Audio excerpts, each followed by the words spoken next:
Yes, ni breaking news rero ni itangazo risohotse aka kanya rivuye muri NIDA rireba buri munyarwanda wese. Rino tangazo ryaba risohotse aka kanya riturutse mu kigo cy'igihugu gishinzwe irangamuntu NIDA ryaba rimeze gute, ryaba rikubiyemo iki?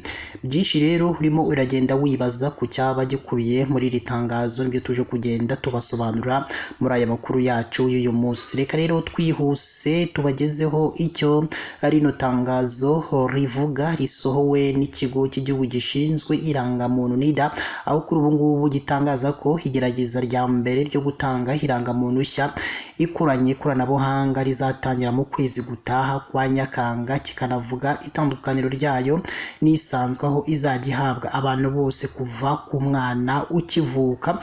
Ubuyobozi bw'ikigo butangaza ko ibikorwa remezo bizifashishwa mu gukora irangamuntu nshya bigeze kuri 90% ku buryo mu kwezi gutaha hazaba hatangiye igerageza.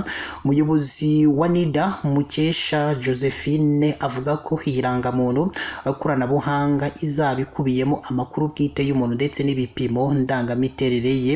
Ni irangamuntu kandi izaba iri mu buryo butatu, burimo ubw'ikarita rangamuntu ifatika nk'isanzweho, hakaba uburyo bwo gutanga imibare cyangwa umubare usimbura iyo rangamuntu. Agaruka ku itandukaniro ry'iyi rangamuntu nshya y'ikoranabuhanga n'isanzwe, Josephine yagize ati uyu munsi twatangaga irangamuntu ku bantu bafite imyaka 16 kuzamura, ariko kuri no rangamuntu ikoranabuhanga tuzayitanga kuva ku muntu akivuka. Avuga ko n'ibyiciro by'abantu bahabwa irangamuntu byaguwe kuko isanzwe yajyaga ihabwa umunyamahanga uzamara mu Rwanda igihe kirengeje amezi 6 ndetse n'impunzi yahawe ubuhungiro. Ati ubu twarayaguye, tuzayiha n'abimukira, tuzayiha n'abana batoraguwe badafite ababyeyi, tubihe n'abanyamahanga bari mu Rwanda ku gihe gito ariko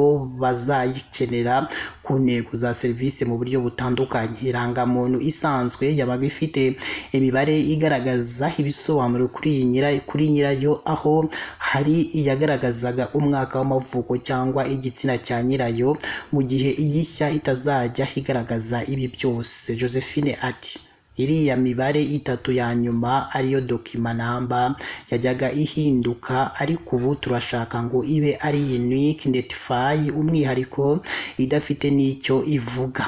Uyu munsi iyo urebye irangamuntu umenya niba ari umugore, niba ari umugabo, igihe yavukiye n'ubwenegihugu bwe. Ibyo bintu byose rero twabikuyemo, izaba ari umubare random udafite icyo uvuze kuri nyirayo ngo utange amakuru kuri nyirayo. Avuga ko sisitemu izakoreshwa mu kubika no kwemeza aya makuru iri ku musozo, ndetse hakaba hari gukorwa igerageza ryayo mu gihe bimwe mu bikoresho nk'ibizifashishwa mu gufotora nabyo biri mu nzira biza, ku buryo igerageza ryatangira mu kwezi gutaha kwa Nyakanga. Ubundi gutanga izi rangamuntu ikoranabuhanga bikaba byatangira mu kwezi kwa Kanama, ahubwo ni mu kwezi kwa Munani uyu mwaka. Ngayo rero iryo ni ryo tangazo ryari risohotse aka kanya, risohowe n'ikigo cy'igihugu gishinzwe irangamuntu NIDA. Murumva rero ko habayemo impinduka, ko irangamuntu n'umwana ukivuka nawe agiye kujya ahabwa irangamuntu.